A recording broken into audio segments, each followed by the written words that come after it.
당신이 찾던 무서운 이야기 고비의 TV.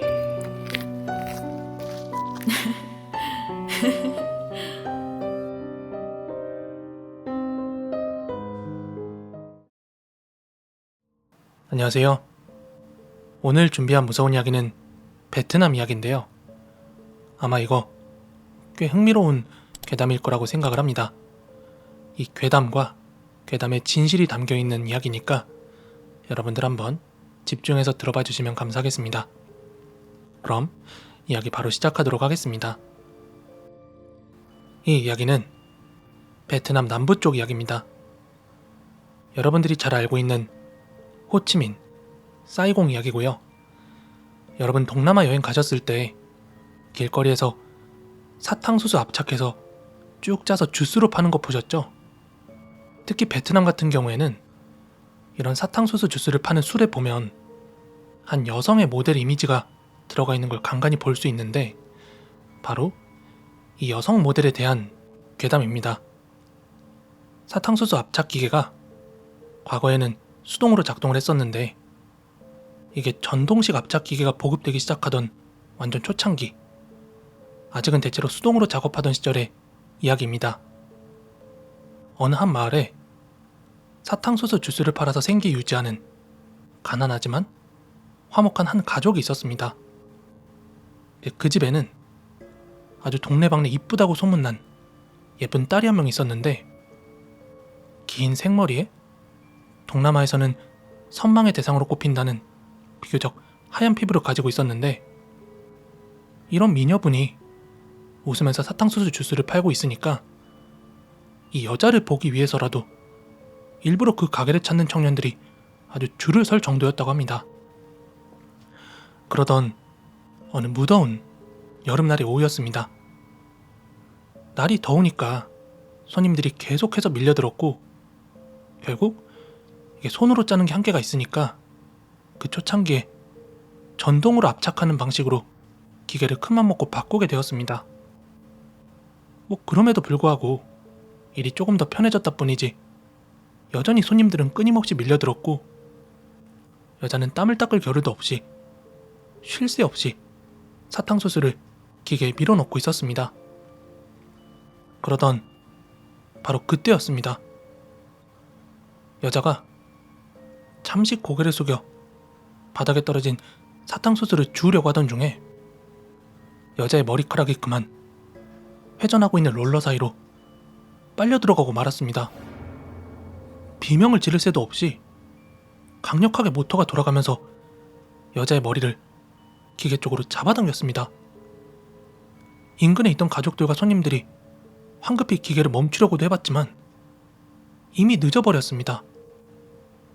머리카락이 빨려 들어가면서 이걸 저항하던 중에 여자의 목이 그대로 꺾여버렸고 심지어 두피까지 벗겨지면서 숨을 헐떡이다 그 자리에서 죽어갔습니다. 여자의 죽음은 안타까웠지만 평소에 여자를 질투하던 다른 상인들은 내심 다른 생각을 했었나 봅니다. 아무튼 여자가 죽고 난 얼마 뒤부터 이 마을 인근 사탕수수 주스 가게들에게는 이상한 일들이 벌어지기 시작합니다. 걸핏하면 기계가 이유 없이 고장이 나거나 길을 가던 오토바이나 차량들이 사탕수수 수레 쪽으로 돌진하는가 하며 갑자기 사람들 사이에서 저기 주스에서 비릿한 피비린내가 난다니까? 피맛이 난다고. 이런 식으로 괴소문이 돌게 된 거예요. 그러다 보니 사람들은 억울하게 죽은 여자의 원혼이 사탕수수 주스 기계 뒤를 맴돌고 있다 라고 생각을 하게 된 거죠. 그러다가 결국 사탕수수 기계 제작자들과 상인들은 그녀의 넋을 기리고 원혼을 달래기 위해서 여자의 생전 가장 아름다웠던 모습을 묘사해서 기계 유리면이나 술의 앞쪽에 붙이기 시작했다고 합니다. 부디 화를 풀고 우리의 장사, 생계를 지켜주세요 하는 일종의 부적 같은 의미였겠죠. 그 후로 기분 탓인지 뭔지 희한하게 이 그림이 붙은 술에는 사고가 나지 않았고 이것이 전국적으로 퍼지면서 오늘날 거의 대부분의 사탕수수 수레에는 그녀를 상징하는 모델들의 얼굴이 들어가게 되었다고 전해집니다. 사실 이 괴담이 매우 그럴듯하고 또 무섭기도 하지만 실제로 역사적 배경은 조금 다릅니다. 이 그림 속의 여인은 실존 인물을 모델로 했을 가능성이 높긴 하지만 비극적인 죽음과는 거리가 멀다고 합니다. 사탕수수 주스 수레에 붙은 그 그림은 이제 과거 1970년대 베트남 남부의 유명한 기계 제작소였던 비엔동이라는 곳에서 처음 사용했다고 알려져 있습니다. 이 당시에 사탕수수 앞찾기를 만들던 사장이 자신의 제품을 브랜드화하기 위해서 눈에 띄는 로고나 디자인 같은 요소가 필요했다고 합니다. 알려진 가장 유력한 설은 당시에 유명했던 가수나 배우 혹은 이 기계 제작소 사장의 딸을 여성 모델로 그려서 사용했다는 것이죠. 모델이 된 여자는 당시 베트남 남부 여성의 미적 기준을 완벽하게 갖춘 미인이었다고 합니다. 이 기계 제작자는 여자의 모습을 화가에게 의뢰하여 그리게 되었고 이 그림을 안전하고 맛있는 사탕수수 주스의 상징처럼 기계에다가 인쇄해 넣게 되었습니다. 이 비엔동사의 기계가 워낙에 튼튼하고 성능이 좋다 보니까 베트남 전역으로 불티나게 팔려나갔습니다. 나중에는 급기야 다른 공장들이 이 기계를 모방해서 너도 나도 만들기 시작했습니다. 하지만 사람들에게 익숙한 그 여자 그림이 없으면 당연히 가짜 기계 취급을 받을까봐 너도 나도 똑같은 그림을 베껴서 넣기 시작했다고 합니다. 이제 그 결과 수십 년이 지난 지금도 많은 사탕수수 주스 수레에는 물론 조금씩 변형이 되긴 했지만 비슷한 헤어스타일, 비슷한 표정을 하고 있는 여성의 그림이 전부 다 붙어있게 된 겁니다. 오늘 준비한 무서운 이야기는 여기까지고요. 오늘 소개해드린 사탕수수 주스 기계 괴담 같은 경우에는 이제 베트남 사람들이 떠올렸을 때는 마치 우리나라의 김민지 괴담, 빨간 마스크 괴담 뭐 이런 것처럼 약간 100% 진실이 아닌 건 아는데 딱 봤을 때 떠올리게 되는 추억의 괴담 같은 그런 느낌이에요. 무슨 정말로 그 기계에 빨려 들어간 사고? 뭐 비슷한 사건 사고 같은 건 있었겠죠? 하지만 그것 때문에 이 괴담이 실제로 발생한 건 아닌 것 같아요. 사람들의 의견을 봤을 때. 아무튼 이거 저도 알게 되면서 되게 흥미로워서 한번 소개해드리고 싶었던 괴담이었습니다. 여러분들 재밌게 들으셨다면 좋아요, 구독하기 한 번씩 부탁드리고요. 저는 다음 영상에서 더 흥미로운 영상으로 찾아오도록 하겠습니다. 다들 좋은 밤 되세요. 감사합니다. 오늘도 한번 제가 준비한 이야기를 직접 들려드려보도록 하겠습니다. 그럼 바로 이야기 시작하도록 하겠습니다. 이거는 예전에 제가 직접 겪은 일인데 아직까지도 마음에 걸려있는 약간 찝찝한 일입니다. 예전에 저는 일정 맞으면 일용직 아르바이트를 하곤 했었습니다. 사건이 있던 그날은 지하철역 앞에 집합해서 버스를 타고 어느 물류창고로 향하게 되었습니다. 뭐 그냥 피킹 작업이라 리스트에 있는 물건을 상자에 담는 단순 노동이었습니다. 한참 일하다가 한 점심시간쯤 돼서 여기 작업장에 일하던 사람 한 30여 명 정도가 일제히 창고에서 나가더라고요. 이제 저도 문을 나가려고 하는데 이때 근처에 있던 분이 저한테 말을 걸어줬습니다. 여기 오늘 처음 나오셨죠? 웬만하면 다 같이 밖에 나가서 밥 먹는 게 좋아요. 여기 귀신 나온다고 소문 다 났거든. 무슨 다짜고짜 뜬금없는 말에 어안이 벙벙했지만 아니 뭐 오늘 하루뿐이니까 대충 그냥 가볍게 넘겼습니다. 아 그래요? 하고 아무튼 오후 작업도 끝나고 일당을 받고 다들 건물을 나갔습니다. 저도 나가기 전에 마지막으로 이제 화장실을 들리게 되었거든요. 화장실 안엔 먼저 온 사람이 한 명 있었습니다. 그런데 제가 볼일을 보고 나올 때까지 이분은 계속해서 세면대에서 손을 씻고 있었죠. 뭐 별 생각 없이 이제 다시 거기를 나가려고 그 출구 쪽으로 향하는데, 그 경비원인지 아니면 그 내부 직원인지 모르겠는데 저한테 뭐 한다고 여태 있었어? 문 닫을 거니까 빨리 나와요. 이 나이든 경비원 분께서 말이 끝나기도 전에 불 먼저 끄더라고요. 그래서 제가 아직 저기 한 명 더 있어요, 화장실에 하고 말을 하자 이 경비원이 저한테 되도 않는 소리 말라는 듯이 이야기를 했습니다. 뭐하러 죽은 놈까지 신경 써요? 얼른 나와요, 문 닫게. 무슨 소리지? 일단 제 쪽에 떠밀려서 밖으로 나오니까 버스가 한 대 기다리고 있었습니다. 뭐야, 죽은 놈이라는 게 설마 그 점심시간 때 말한 귀신 같은 거 말하는 건가? 하고 생각을 하긴 했는데, 화장실에서 제가 본 그 남자가 너무 리얼해서 오히려 무섭지도 않았습니다. 아무튼 이제 다시 버스를 타고서 다시 아침에 모였던 곳으로 내리기 위해서 향하고 있는데, 어느 순간 버스에 아까는 못 봤던 남자가 앉아있는데 아까 화장실에서 봤던 그 남자인 거예요. 빨간색 체크무늬 셔츠라서 되게 인상 깊었거든요. 분명히 아까 그 사람은 제가 나오고 나서 버스 탄 걸 못 봤는데 뭐지? 하고 이렇게 한참 쳐다보고 있다가 딱 그 사람이 고개를 돌리면서 눈이 마주쳤는데, 일단 제가 시선을 피하면서 모른 척하고 넘겼습니다. 아무튼 이후에 이제 역에 도착해서 다들 내리기 시작하는데, 이 남자도 버스에서 내려서 지하철 내려가는 입구에 서 있더라고요. 잠시 담배 한 대 피는 척하면서 멀리서 그 남자를 힐끔힐끔 바라보고 있었어요. 그런데 담배를 끄고 마지막으로 남자 쪽을 바라보고 가려고 하는데, 마치 제가 자기를 쳐다볼 걸 알고 있었다는 듯 뒤를 돌아서 저를 기다리고 있다가 눈이 마주쳤습니다. 남자는 씩 웃더니 사람들 사이에 섞여서 그 개찰구 아래로 내려갔습니다. 이유? 뭐지? 싶어서 저도 서둘러 빠르게 그 계단 쪽으로 내려갔는데, 남자는 어느샌가 사라지고 없었습니다.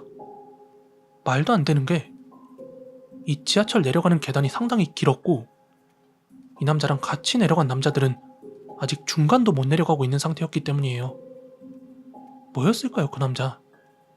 착각을 한 걸까요? 아니면 사람들이 말한 그 물류창고 귀신이 아직까지 출퇴근을 하고 있었던 걸까요? 이거는 제 지인의 친구 이야기입니다.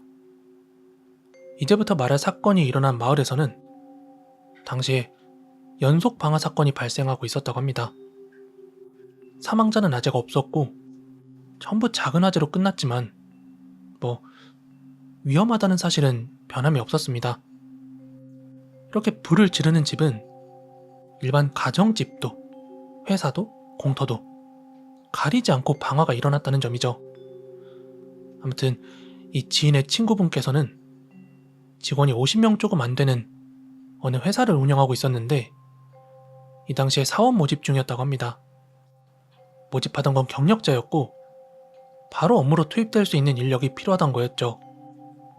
이제 그러던 중에 어느 한 남자가 자신을 뽑아달라 하며 회사로 직접 찾아왔고, 인사과에서는 후에 정식으로 면접을 하기로 하고 남자한테 면접 날짜하고 뭐 필요한 것들을 안내해서 되돌려 보냈다고 합니다. 그런데 막상 면접 때 이력서를 보니까 그 입사 희망자가 뭐 기술, 경험 이런 거는 하나도 문제가 없었는데, 너무 곤란하게도 이 사람이 이전에 있던 직장이 거래처 회사였습니다.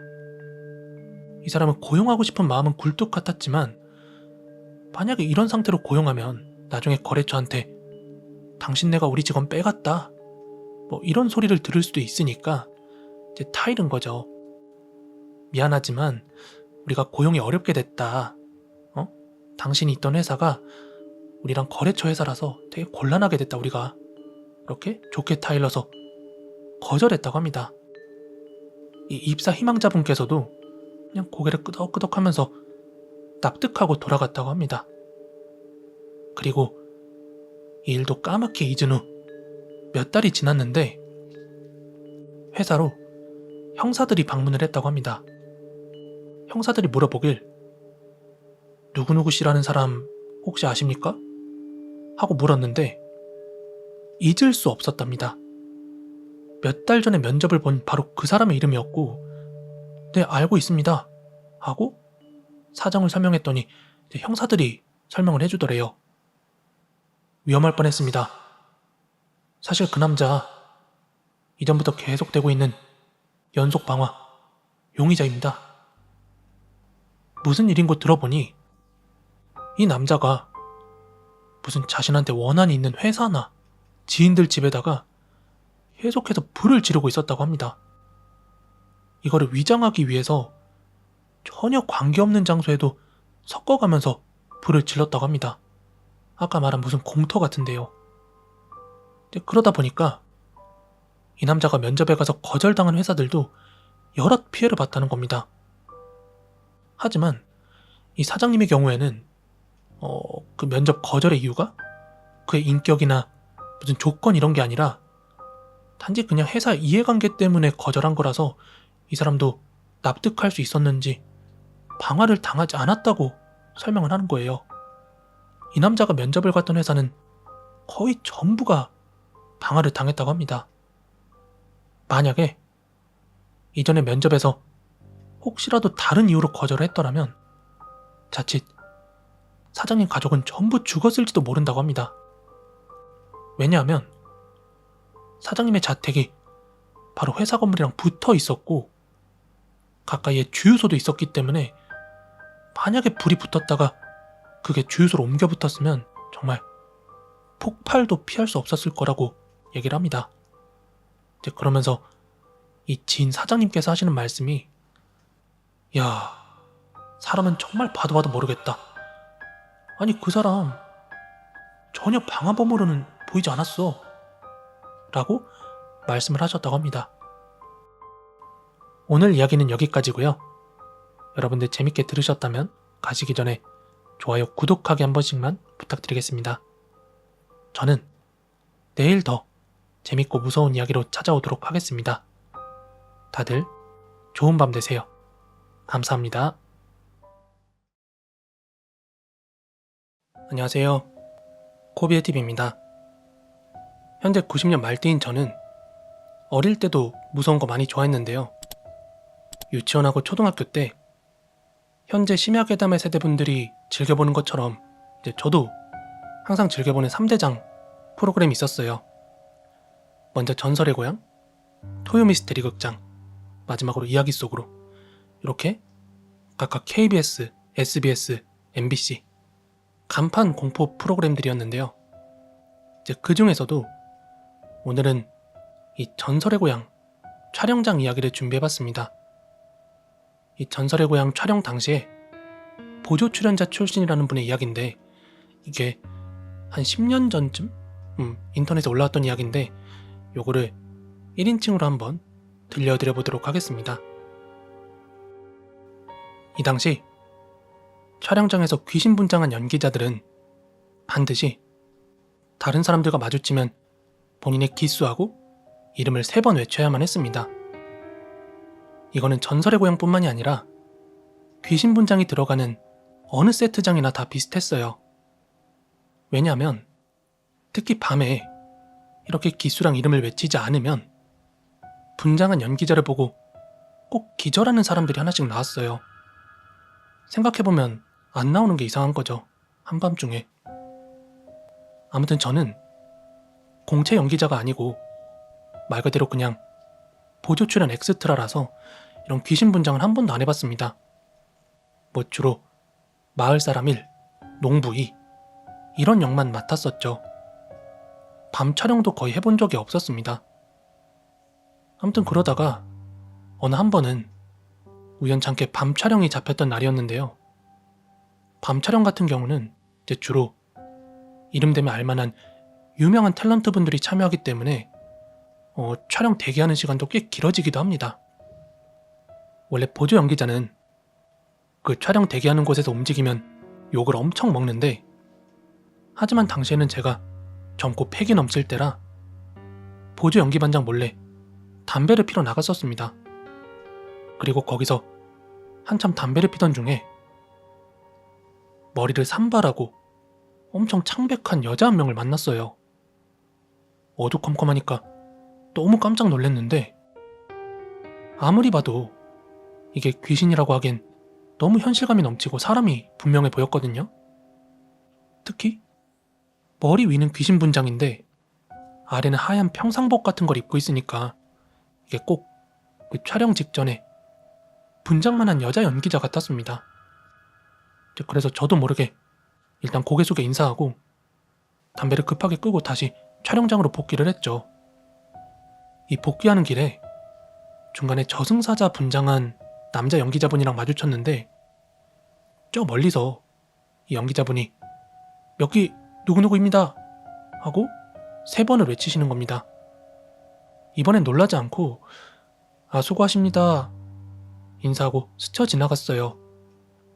그제서야 뭔가 이상함을 깨달았습니다. 아까 담배를 피던 곳에서 만난 여자는 분명히 자기 기수랑 이름을 말하지 않았거든요. 이상하다 하고 생각하던 찰나에 이 남자 연기자분이 저 멀리서 누구를 마주쳤는지 몇 기 누구누구입니다 하고 외치는 소리가 여기 들리는데, 한 2번째 외치더니 갑자기 으악 하고 비명소리가 나는 겁니다. 이미 멀리 가셨던 그 남자 연기자가 허겁지겁 뛰어오더니 저를 발견하시더니 겁먹은 얼굴로 물어보시더라고요. 저 여자 누구냐고.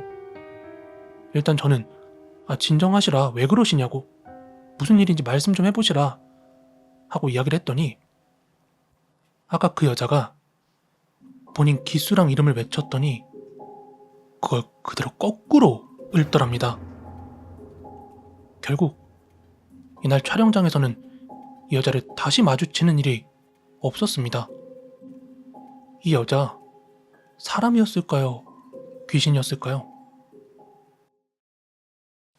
어느 여자들 둘이서 일본으로 건너가서 싼값에 방을 얻었다고 해요. 그런데 알고 보니까 이 집이 귀신 나오는 집이었다고 합니다. 새로 방을 구하려다 보니까 비용을 맞추기가 힘들 것 같고, 막상 그냥 살자니 너무 귀신이 무섭고 어떡하지? 하고 고민하던 중에 이 중 한 여자애가 우리 퇴마사를 불러보는 게 어때? 하고 제안을 했대요. 본인 지인 중 하나가 퇴마사를 알고 있다고 하면서. 그래서 정말로 집으로 이 퇴마사를 부르게 되었는데, 여자의 지인이란 사람은 되게 멀끔하게 생긴 청년이었는데, 이 남자가 데려온 퇴마사가 우리가 오타쿠라고 하면 딱 떠올릴 법한 아녀대 인상에 땀까지 삐질삐질 흘리면서 엄청 큰 가방을 메고 왔다는 거예요. 일반적으로 퇴마사라고 하면 우리가 연상되는 이미지가 있는데, 이게 전혀 달라나 노니까 여자애들도 지들이 불러놓고 속으로 이게 진짜 퇴마사가 맞나? 하고 반신반의했는데, 이 사람이 되게 정중하게 이틀만 이 집을 좀 비워놔줄 수 있겠습니까? 라고 얘기를 했다고 합니다. 그래서 약속대로 이틀간 집을 비워주고 이틀간 다른 데서 묵다가 다시 집으로 돌아왔대요. 그랬더니 이 퇴마사라는 사람이 이제 이 집의 귀신은 다 퇴치했다.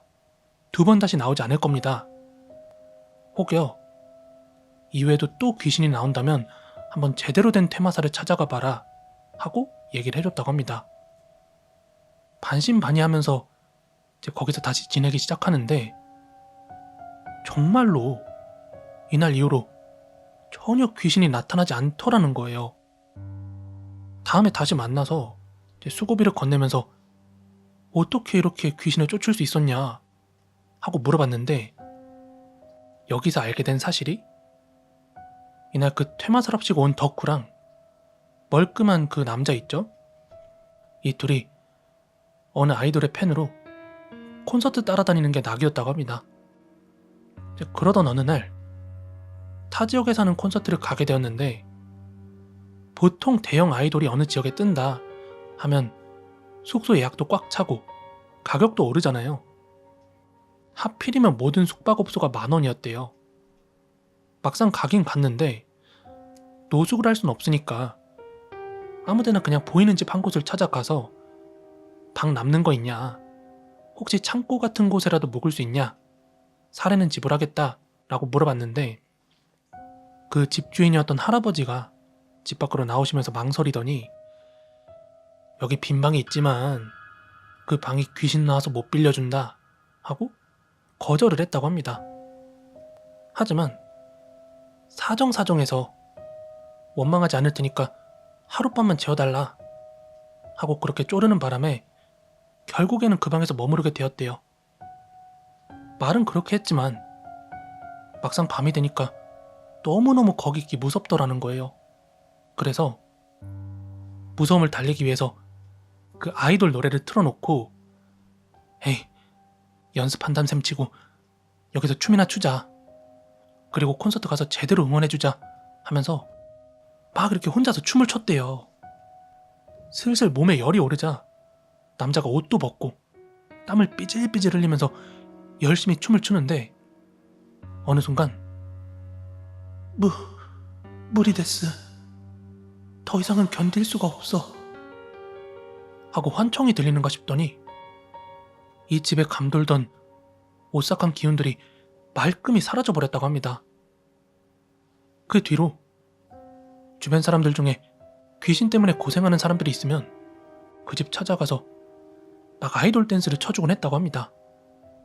이게 100%는 아니지만 의외로 귀신을 쫓아내는데 성공한 케이스가 제법 있었고, 여자 귀신에 한해선 거의 재력률이 100%에 가까웠다고 합니다. 아무튼 그날 사례금은 받지 않고 거절하면서 대신 본인이 좋아하는 뭐 아이돌을 응원해주기만 하면 된다라고 했다고 합니다. 하여 그 아이돌 팬들, 오타쿠들 사이에서는 이분의 재령의식이 엄청 유명했다고 합니다. 오늘 준비한 이야기는 여기까지고요.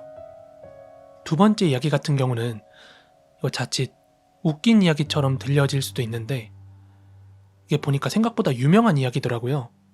심지어 이분이 응원하던 그 아이돌이 뭐 해체를 했다, 뭐 그런 여러가지 뒷이야기 같은 것도 있고, 꽤 일본에서도 알려진 이야기고 우리나라에서도 유명한 이야기라서 한번 소개를 해드려 봤습니다. 여러분도 오늘 이야기 재밌게 들으셨다면 좋아요, 구독하기 한 번씩 부탁드리고요. 저는 내일 더 무서운 이야기로 찾아오도록 하겠습니다. 다들 좋은 밤 되세요. 감사합니다. 이번 이야기는 한 지인의 이야기입니다. 이 지인 같은 경우에는 뭐 그렇게 특별한 사람은 아니었습니다. 연예인처럼 기가 센 것도 아니었고 무당집안 사람도 아니었고요. 영적인 능력이 있는 것도 아닌, 딱히 뭐 기가 세지도 약하지도 않은 길에서 볼 수 있는 그냥 평범한 사람이었거든요. 그런데 얘가 구하는 원룸마다 하나같이 귀신이 붙어 있었다는 거예요. 먼저 첫 번째 원룸은 밤마다 시꺼멓게 웃고 있는 귀신이 화장실에서 엉금엉금 기어나왔고, 이어서 두 번째 원룸은 밤마다 천장 모서리 쪽에서 고양이 귀신이 얘 몸 위로 뛰어내리면서 가위에 시달렸습니다. 마지막으로 세 번째 원룸은 자고 있으면 눈에 흰자 없이 검은색으로 가득 차있는 남자 귀신이 얘 발목을 붙잡고 침대에서 끌어내리려고 했다고 합니다. 얘가 나쁜 애도 아니고 기본적으로 마음도 선하고 평생 남한테 원한 살짓 따위는 하지 않은 애인데, 왜 유독 얘가 구하는 집마다 귀신이 나오는지 얘 포함해서 주변 모든 사람들이 다 궁금했었습니다. 그러다가 나중에는 급기야 살도 10kg 넘게 빠지더라고요. 원래도 늘씬했던 앤데 얼마나 시달렸으면 살이 다 빠져서 뼈만 남았더라고요. 그도 그럴 것이 얘가 구하는 원룸마다 귀신이 나오니까 얘가 별지랄을 다 한 거예요. 물건 다 갖다 버리고 옷 싹 다 태우고. 이제 그렇게 기껏 새로운 원룸으로 이사하고 나면 귀신이 또 나오고 또 나오고 계속 그렇게 반복이 됐던 거예요. 그러니까 얘 입장에서는 단 한순간도 공포에서 벗어날 수가 없었던 거죠. 매번 전혀 다른 귀신이 나오는 걸 보면 원래 있던 귀신이 이사까지 하면서 따라오는 건 아닌 것 같다 라고 얘기를 하더라고요. 아무튼 그렇게 시달리고 견디다 못해서 얘가 무당한테 찾아가게 됩니다. 아니 도대체 왜 내가 가는 곳마다 그렇게 귀신이 있는 거냐고. 무서워서 도무지 살 수가 없다. 얘네 대체 나한테 왜 이러는 거냐고. 아니 그리고 내가 사람이 자살하거나 살인사건이 일어났거나 하는 집만 골라 들어가는 게 아닌데 어떻게 구하는 집마다 이렇게 귀신이 나올 수가 있냐고. 그랬더니 이 무당이 하는 말, 혹시 그 살던 집들에 벌레가 있었습니까? 하고 묻더라는 겁니다. 제 지인은 아니요, 내가 벌레 공포증이 있어서 곤충이랑 곤충은 다 극혐해서 벌레 안 나오는 원룸만 고르고 골라서 들어간 거다 라고 설명을 했죠. 얘가 평소에도 진짜 조금만 큰 파리가 나타나도 진짜 경기 일으킬 정도로 벌레를 무서워하기 때문에 원룸 구할 때마다 귀신도 귀신이지만 항상 벌레가 있는지 없는지 엄청 까다롭게 따져서 집을 구해서 들어갔었거든요. 이제 요거를 그대로 설명을 해줬더니 이 무당이 하는 말, 내 말 잘 들어요. 벌레가 한 마리도 없다는 건 생명체가 살 수 없는 환경임을 뜻하는 겁니다. 지독한 악기가 씌인 집일수록 쥐새끼 한 마리, 벌레 한 마리도 안 나타나요. 벌레들조차도 악귀 씌인 집은 알아서 피해갑니다 라고 말을 해주더래요. 이제 그러면서 벌레가 한 마리도 없는 집이라면 이거 매우 비정상적인 집이라고 반드시 한 번쯤은 의심해봐야 된다 하고 조언을 해주더랍니다. 이제 그러니까 즉 이 지인이 구했던 원룸은 전부 다 벌레 한 마리 안 나오는 집이었는데 이게 다 지독한 악귀가 씌어서 그랬던 거예요. 벌레 없는 집으로만 고르려고 하다 보니까 당연히 이렇게 악귀 씌인 집만 골라서 들어갔던 거였습니다. 이거는 오늘 이야기가 약간 공감돼서 한번 해보는 이야기고 후일담 같은 건데요. 뭐 제 기분 탓인지는 모르겠습니다만 예전에 제가 괴담 현장 촬영 많이 나가고 할 때 있었잖아요. 보통 이런 곳은 도심 한복판이 아니고 대체로 산이나 발길 안 닿는 변두리 같은 곳들이라서 가면 거미줄도 많고 벌레도 되게 많거든요. 그런데 정말 가끔씩 이상하리만치 벌레 소리가 하나도 안 나는 순간들을 마주하게 될 때가 있거든요. 갑자기 소리가 뚝 끊긴다기보다는 어느 순간 이제 그 주변에 소리에 집중할 때가 있잖아요. 소리에 귀 기울인다고 딱 멈춰 있으면 이렇게 아예 아무 소리가 없을 수 있나? 하고 깨닫는 순간들이에요. 보통 그런 들이나 산 같은 경우에는 못해도 뭐 귀뚜라미 소리라든지 뭐 새 소리라든지 뭐라도 소리가 나야 되는데 진짜 이상하리만치 고요한 그런 순간들이 생겨요. 이제 소리하니까 또 생각나는 이야기가 예전에 한 번은 제가 가평에 있는 명지산 귀목곡에 간다고 거기 촬영 간다고 제 친구랑 둘이 산에 오른 적이 있었는데 낮에 갈 때랑 밤에 갈 때랑 완전히 뷰가 다르거든요. 괜히 밤에 갔다가 거기서 길 잃고 손전등도 하나 잃어버리고 하나는 배터리가 다 됐나? 또 그래가지고 빛이 없잖아요. 산은 가로등도 없고 핸드폰이라도 있어가지고 망정이지. 아무튼 핸드폰 손전등 켜고서 그 험한 숲을 헤쳐 내려오고 있는데 이제 어느 순간 사부작 그 풀 밟는 소리 사이로 어디선가 방울 흔드는 소리가 들렸거든요. 무당들이 흔드는 그런 방울 여러 개 달린 그 방울 소리 말고 진짜 딱 방울 한 개가 딸랑 딸랑딸랑 하는 이런 소리가 들렸어요. 그래서 잠깐만 하고 숨죽여서 뭔 소리 못 들었어? 방울소리? 뭐야? 하고 다시 움직이려고 하는 찰나에 멀리서 또 딸랑딸랑 하고 소리가 들리고 내가 너무 예민해서 그런가? 하다가도 이 소리가 너무 선명해가지고 좀 소름이었거든요. 이 소리를 들을 수 있었던 데는 주변에 귀뚜라미 소리라든지 벌레 소리 같은 게 하나도 안 났어요. 그런데 이후에 그 귀목곡의 괴담이 막 유행을 하면서 인터넷에서 막 이 사람 저 사람 거기를 또 방문을 했단 말이에요. 그러다가 우연찮게 어떤 영상 하나를 봤는데 거기 나왔던 방송인 분께서도 어디서 방울소리 안 나? 방울소리가 들리는데? 막 이런 멘트를 치는 거야. 그래서 아 이거 나만 들은 게 아니었구나 하고 생각이 들었었습니다. 오늘 준비한 무서운 이야기는 여기까지인데요. 오늘 이야기 듣고 여러분들께서는 귀신 들린 집 그리고 방역이 잘 된 집 요거 잘 구분하시길 바라겠습니다. 저는 내일 더 무서운 이야기로 찾아오도록 하겠습니다. 다들 좋은 밤 되세요. 감사합니다. 안녕하세요. 코비의TV입니다. 오늘 준비한 무서운 이야기는요. 베트남에 관련된 괴담인데 아마 베트남 여행 좋아하시거나 한 번쯤 다녀와 보신 분들 있으시다면 되게 재밌게 들으실 수 있을 거라 생각합니다. 그럼 바로 이야기 한번 시작해 보도록 하겠습니다. 여러분들 여행 방송 보시거나 혹은 직접 여행하시면서 슬리핑 버스라는 거 타보셨나요? 늦은 밤에 장거리 이동하는 버스인데 좌석들이 침대로 되어 있는 버스예요.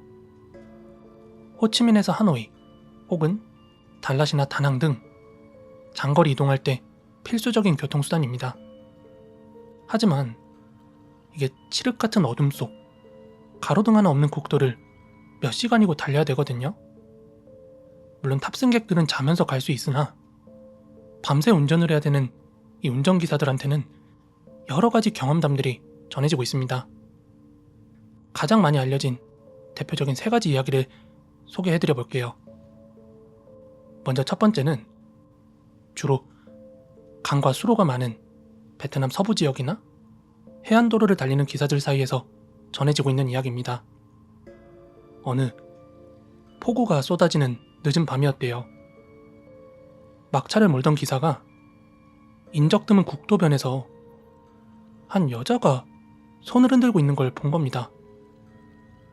원래 정류장이 아닌 곳에서는 태우면 안 되지만 비를 쫄딱 맞고 떨고 있는 모습이 너무 안쓰러워서 기사가 차를 세웠어요. 그리고 여자한테 물었죠. 어디까지 가세요?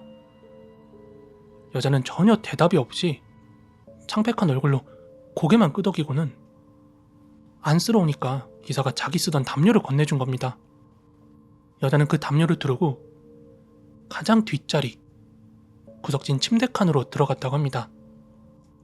이 기사는 에이 나중에 돈은 내릴 때 주면 받고 아님 말자 하고 생각하고 다시 버스를 출발했다고 합니다. 몇 시간을 달려서 이제 종점에 도착을 했을 때 승객들이 모두 하나하나 내렸는데 아까 그 여자만 보이지 않았다고 합니다.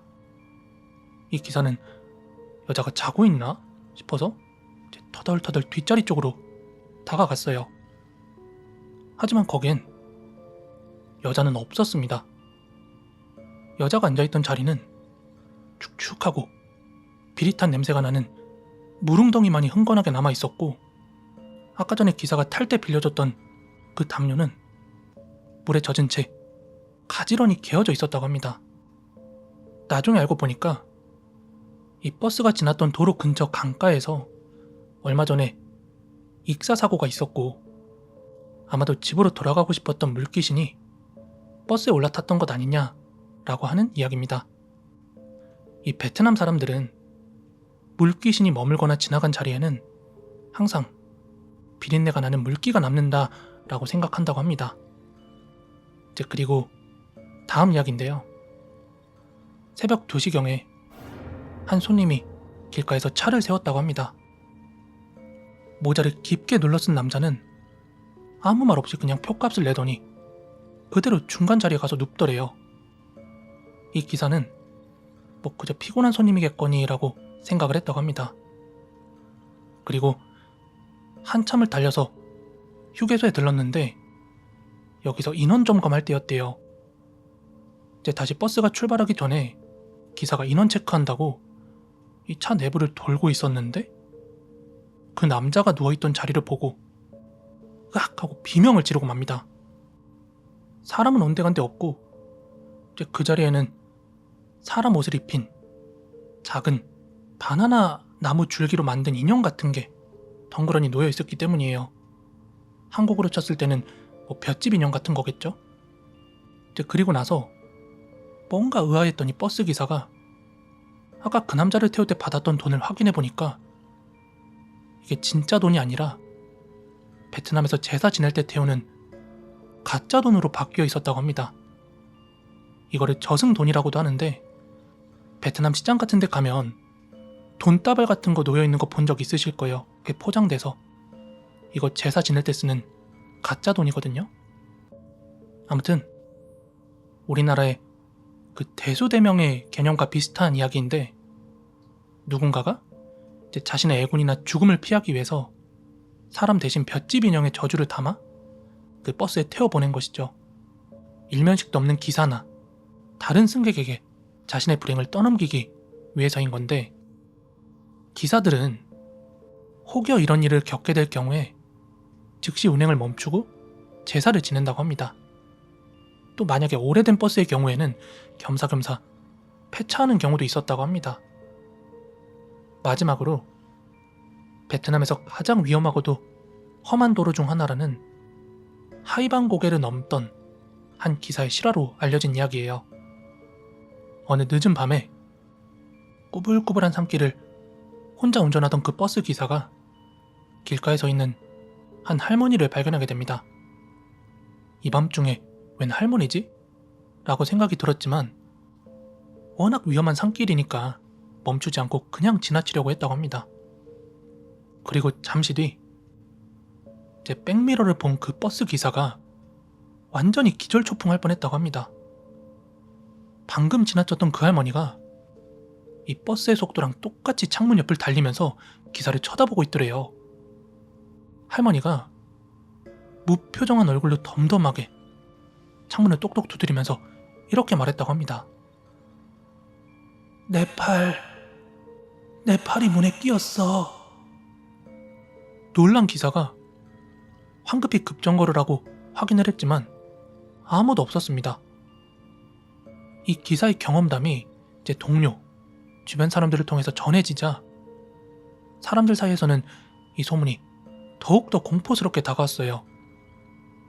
왜냐면 실제로 그 도로에서 뭐 버스인지 택시인지 예전에 옥기세 차에 끼어서 끌려가다가 사망한 노인이 있어가지고 종종 그 사건이 회자되던 중이었대요. 이제 그러다 보니 사람들은 이 노인이 아직도 그 고개에 머물면서 지나가는 버스를 세우려고 하는 게 아니냐 하고 공포에 떨었다고 합니다. 이러한 괴담들 때문에 베트남의 장거리 버스 기사들은 특히나 미신을 매우 중요하게 여긴다고 합니다.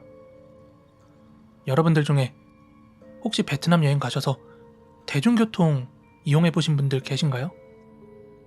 베트남에서 차 타면 운전석 옆이나 그 위에 작은 불상이나 제단 비슷하게 해놓은 거 심심찮게 보실 수 있을 겁니다. 이게 잡귀가 타지 못하게 막는 의미를 겸하고 있다고 해요. 그리고 또한 한밤중에 인적이 드문 곳에서 흰 옷을 입은 여자나 삿갓을 쓴 사람이 손을 흔들면 빈자리가 있어도 절대 태우지 않고 지나가는 기사들이 많다고 합니다. 더불어 야간에 운행 중에는 절대 귀신 이야기나 불길한 사고 이야기 같은 걸 입 밖으로 내지 않는다고 합니다. 말이 씨가 돼서 귀신을 부른다고 믿기 때문이래요. 자, 오늘 이야기는 여기까지인데요. 예전에 저도 베트남에 1년 정도 살았는데 이 슬리핑 버스를 타본 적은 한 번도 없었습니다. 만약에 다음에 갈 기회가 생겨서 이 슬리핑 버스를 타게 된다면 한번 제가 기사님께 물어볼게요. 진짜로 이런 괴담들이 있는지 혹은 겪은 일이 있으셨는지. 자, 아무튼 여러분들 오늘 베트남 이야기 전달해드렸는데 재밌게 들으셨다면 좋아요, 구독하기 한 번씩 부탁드리고요. 저는 내일 더 무서운 이야기로 찾아오도록 하겠습니다. 다들 좋은 밤 되세요. 감사합니다. 안녕하세요. 코비의TV입니다. 여러분들은 여러분들의 가족에 대해서 얼마나 알고 계신가요? 영화 악마를 보았다를 보면 이 극중 최민식이 정말 앞뒤 가리지 않는 그 잔인함의 끝판왕을 보여주는 데 반해 막상 혈연관계인 친부모와 자식은 아버지의 본 모습에 대해서 하나도 모르고 있잖아요. 오늘 준비한 이야기는 이거랑 비슷한 맥락의 이야기인데 한번 1인칭으로 들려드려보도록 하겠습니다. 그럼 바로 이야기 시작해보도록 하겠습니다. 우리 할아버지께서 저번 주에 돌아가시는 바람에 현재 시골 본가에 내려와서 유품을 정리하고 있습니다. 할아버지는 생전에 온화하고 조용한 분이셨는데 마당 구석에 있는 낡은 창고만큼은 절대 열지 말라 신신당부하셨습니다. 돌아가시고 난 뒤니까 혹시라도 뭔가 유품이 될 만한 게 남아있을까 싶어서 열쇠를 찾아서 열어봤거든요. 뭐 별건 없었고 낡은 농기구하고 잡동사니 뿐이었습니다. 그런데 안쪽을 살피다 보니까 이 창고 깊숙한 곳에 검은 비닐봉지로 꽁꽁 싸매둔 상자가 안에 있는 거예요. 뭔가 하고 열어보니까 안에 비디오 테이프가 딱 하나 들어있더라고요. 라벨에는 매직으로 하루코라고 적혀 있었습니다. 우리 집안 사람 중에 하루코라는 이름은 없었거든요. 할머니 이름도 아니고요. 호기심에 저는 거실에 있는 낡은 비디오 데크에 넣고 이 비디오 테이프를 바로 재생해봤습니다. 이거 보니까 내용이 진짜 기분 나쁜데 혹시 이게 뭔지 아는 사람 있으신가요? 먼저 화면은 뭔가 치직거리듯 노이즈가 심했어요. 이 비디오 속 배경은 뭐 그냥 평범한 다다미 방이었는데 창문이 하나도 없는 방으로 보였습니다. 이 방 한가운데에 어떤 여자가 한 명 쪼그리고 앉아 있었어요. 하얀 원피스? 아니면 잠옷 같은 걸 입고 있었는데 머리는 산발에다가 얼굴을 푹 숙이고 있었습니다. 이 카메라를 들고 있는 사람이 여자한테 말을 거는데 목소리를 들어보니까 젊은 시절의 할아버지 같습니다. 여기 봐, 하루코. 평소에 제가 알던 다정한 톤이 아니었어요. 엄청 차갑고 명령조였습니다. 이윽고 여자가 서서히 고개를 드는데 와, 진짜 소름 돋았습니다. 여자가 웃고 있는데 입이 정말 이상할 정도로 컸어요. 눈은 초점이 하나도 없이 멍하니 그냥 카메라 렌즈를 보고 실실 웃고만 있는 겁니다. 나이는 20대? 30대? 가늠이 안 되더라고요. 화장을 떡칠을 해놔서 얼굴이 하얗게 떠 있었습니다. 그리고 이제부터가 문제의 장면인데 할아버지가 먹어 하고 명령을 합니다. 그러자 여자가 바닥에 놓여있는 한 그릇을 집어 드는데 손으로 뭘 막 허겁지겁 먹어요. 화질이 안 좋아서 잘 안 보였는데 빨간 덩어리였거든요. 이거를 저는 생고기로 봤어요. 여자가 이걸 씹지도 않고 꿀떡꿀떡 삼키면서 계속 웃어요. 웃음소리가 마치 기계음처럼 들렸습니다. 그러다가 갑자기 여자가 동작을 멈추고 카메라를 뚫어져라 쳐다봐요. 순간 뭔가를 입모양으로 말하기 시작하는데 소리가 잘 안 들리고 입모양을 자세히 보려고 화면 가까이 다가갔는데 도망쳐 라고 말하는 것 같더라고요. 아니, 다시 보니까 너였구나 같기도 하고요. 이후 화면이 갑자기 심하게 흔들리면서 이 촬영자가 당황하기 시작하는데 여자가 몸을 돌려 이 카메라 쪽으로 기어오기 시작하는 겁니다. 두 팔과 다리로 네 발로 기어오는데 속도가 엄청 빨랐어요. 무서운 건 이 여자의 관절이 꺾이는 각도가 정상적인 사람으로는 보이지 않았습니다. 할아버지가 안 돼, 하루코, 앉아! 소리를 지르는데 여자 또한 비명을 지르면서 이 카메라에 얼굴을 들이밀고 영상은 여기서 끊겼습니다. 이후 사람들은 작성자에게 얼른 테이프를 갖다 버리라고 댓글이 빗발치게 되거든요. 이어서 이렇게 또 글이 올라옵니다. 위에 댓글들 보니까 당장 끄고 버리라고 하시는데 이거 저도 버리고 싶거든요. 이상한 게 영상을 다 보고 이 테이프를 꺼내려고 하는데 이게 데크에서 안 빠져요. 그리고 방금 깨달은 건데 영상 속 배경이 되는 그 다다미 방이요, 벽지에 있는 얼룩 모양이랑 기둥에 있는 흠집이 지금 내가 있는 이 거실이랑 똑같습니다. 여기 창문이 없다고 생각했는데 판자로 막아놓은 거였어요. 아마 뒤에 있는 저 판자로 막아놓은 게 창문인 것 같아요. 잠깐만, 마당 창고 쪽에서 무슨 소리가 들리는데요? 판자를 긁는 소리? 설마 할아버지가 창고를 잠가둔 게 안에 있는 물건을 못 보게 하려는 게 아니라 무언가가 못 나오게 하려고 일부러 잠가둔 거였나? 지금 바로 확인하러 나가볼 건데 10분 뒤에도 글이 안 올라오면 이거 신고 좀 해주세요.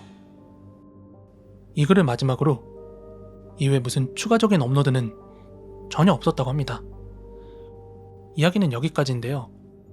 이게 무슨 하나의 전체적인 이야기가 있는 게 아니라 이거 당사자가 일본 웹에 실시간으로 실황 중계했던 그런 이야기거든요. 사람들이랑 이렇게 주고받으면서. 그 내용이 재밌어서 제가 한번 전체 요약처럼 한번 전달해 드려봤고요. 요즘 초등학생, 중학생 분들은 이런 비디오 테이프의 존재를 모르시는 분들도 있다고 하더라고요. 우리 때는 다 비디오 테이프 세대라서 그냥 뭐 비디오 테이프 하면 아는데, 요즘 친구들한테 비디오 얘기하면 뭐 카메라의 비디오 모드 요렇게 안다고 합니다. 우리 세대 때는 이런 비디오 테이프가 뭔가 공포의 소재나 무섭게 다가왔던 이유가 요즘 영상들은 파일 자체를 변조하거나 조작하는 게 가능한데 우리 때 비디오 테이프는 무슨 합성하거나 그럴 수가 전혀 없었잖아요. 하여 옛날에는 무슨 심령 사진이나 심령 비디오 이런 내용들이 되게 무섭고 현실적으로 다가왔던 기억이 있는데, 확실히 괴담이나 이런 것도 시대적인 배경을 좀 타는 것 같습니다. 아무튼 시대에 맞춰서 저도 재미있는 이야기 많이 전달해 드리도록 하겠습니다. 요즘 이 기술 발달에 맞춰서 영상을 공포툰 형태로 이렇게 만들고 있어요. 이거 생각보다 시간 많이 걸리는데 노력 많이 하고 있다 알아주시면 감사하겠습니다. 가시기 전에 여러분들 좋아요, 구독하기 한 번씩만 부탁드리고요. 저는 내일 영상에서 더 재밌는 이야기로 인사드리도록 하겠습니다. 그럼 다들 좋은 밤 되세요. 감사합니다. 안녕하세요. 코비에TV입니다. 아직도 저는 베트남 하면 잊을 수 없는 추억이 하나 있습니다. 2019년도에 베트남에서 처음 자취방을 구해서 동네 골목길을 들어가던 길이었죠. 원래 베트남에서 살다가 이사하는 게 아니었던지라 짐도 없었고요. 현지 체험하겠다고 방을 한국 사람들 많이 가는 그런 편의 좋은 아파트가 아니라 동네 생짜배기 주택에다 구했던지라 낯설고 으쓱한 그 골목길을 홀로 캐리어 하나 끌고 들어가던 중이었죠. 한 중간쯤 들어왔을 때였나? 그 골목 왼쪽에 어느 집이 문이 열려 있더라고요. 구경하면서 가다 보니까 뭐지? 하고 이렇게 안을 들여다보니까 사람들 가운데 노인 한 명이 흰 천 같은 거에 눕혀진 채 다 같이 둘러싸고 막 웅얼웅얼 기도를 하고 있는데, 워낙에 낯설고 긴장한 터라 이게 무슨 흑마술 같은 거 하는 줄 알았어요. 야, 큰일 났다. 나 집 잘못 구했다 생각이 들었는데, 다음날도 그러고 있길래 보니까 장례 치르는 거였죠. 그 가운데 누워있던 할아버지 돌아가신 거였습니다. 아무튼 이번에 들려드릴 이야기는 이 당시 제가 살던 집에서 멀지 않아서 저 역시도 가끔씩 지나다니던 장소에 얽힌 이야기입니다. 그럼 바로 한번 시작해 보도록 할게요.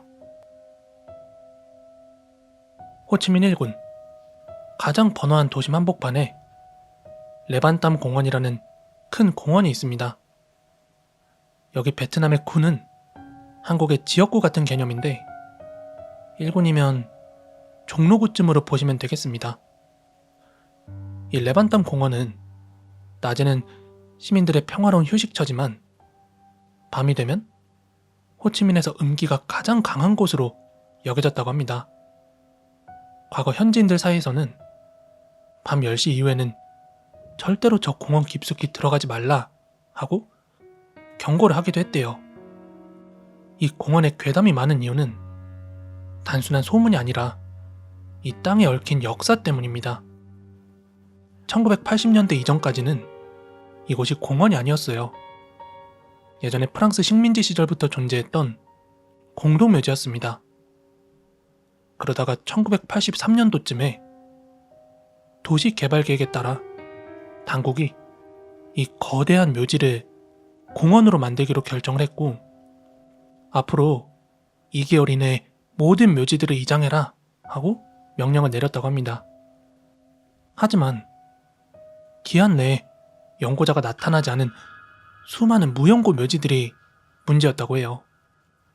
사실 여부는 저도 정확히는 모르겠으나 현지에서 괴담처럼 떠도는 말에 의하면 이 당시에 공사 일정이 너무 촉박해서 이 땅속 깊이 묻힌 유골들을 전부 다 파내지 못하고 그 위에 흙을 덮어서 공원을 조성했다 라고 소문이 파다했다고 합니다. 그러니까 즉 현재 사람들이 조깅을 하고 벤치에 앉아 쉬는 바로 그 땅 아래에 아직 떠나지 못한 수많은 혼령과 유골들이 잠들어 있다는 것이 발단이었죠. 이러한 배경 때문에 이 공원이 생긴 초창기, 공원 경비원들과 밤에 운동 나온 시민들이 겪은 섬뜩한 목격담이 끊이질 않았다고 전해집니다. 이 중에 가장 유명한 괴담이자 금기인데요. 어느 늦은 밤에 연인들이 공원 벤치에 앉아서 데이트를 즐기던 중이었죠. 두 사람이 나란히 앉아서 오붓하게 이야기를 나누는데 어느 순간부터 이 두 사람 사이에 누군가 끼어앉은 듯한 서늘함이 느껴집니다.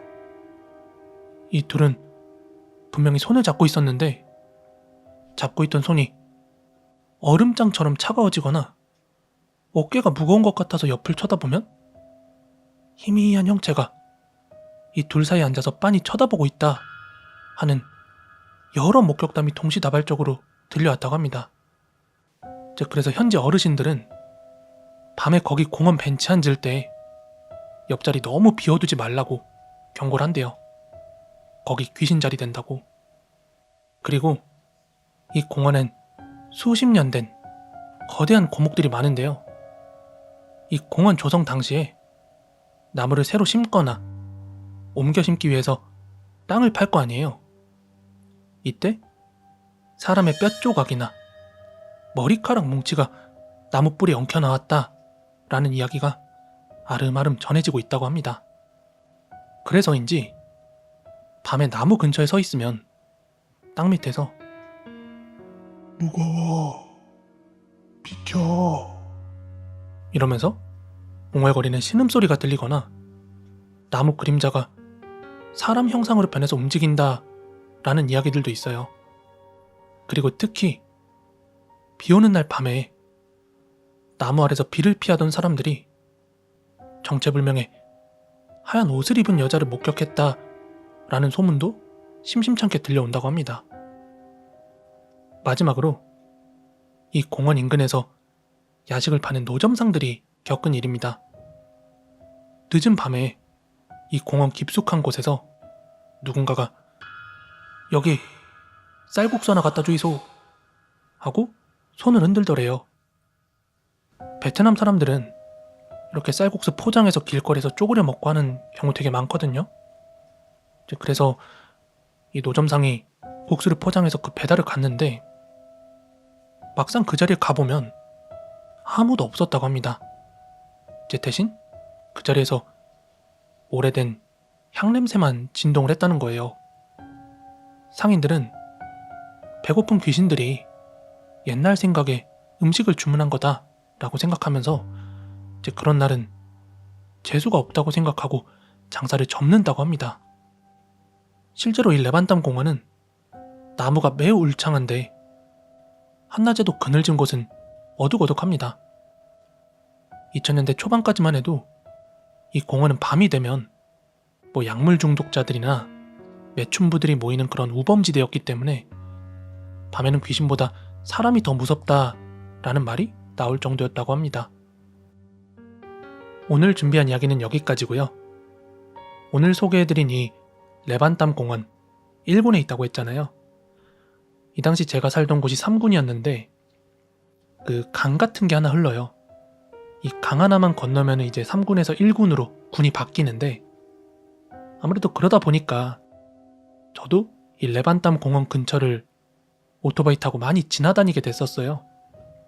근데 제가 거기를 밤에 들어갈 일은 없으니까 항상 대낮에 거기 보다 보면은 그냥 평범한 공원의 느낌이었거든요.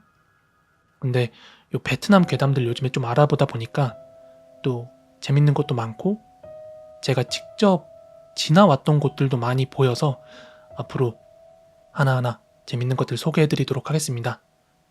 재밌게 들으셨다면 여러분들 가시기 전에 좋아요, 구독하기 한 번씩 부탁드리고요. 저는 다음 영상에서 재밌는 이야기로 인사드리겠습니다. 감사합니다.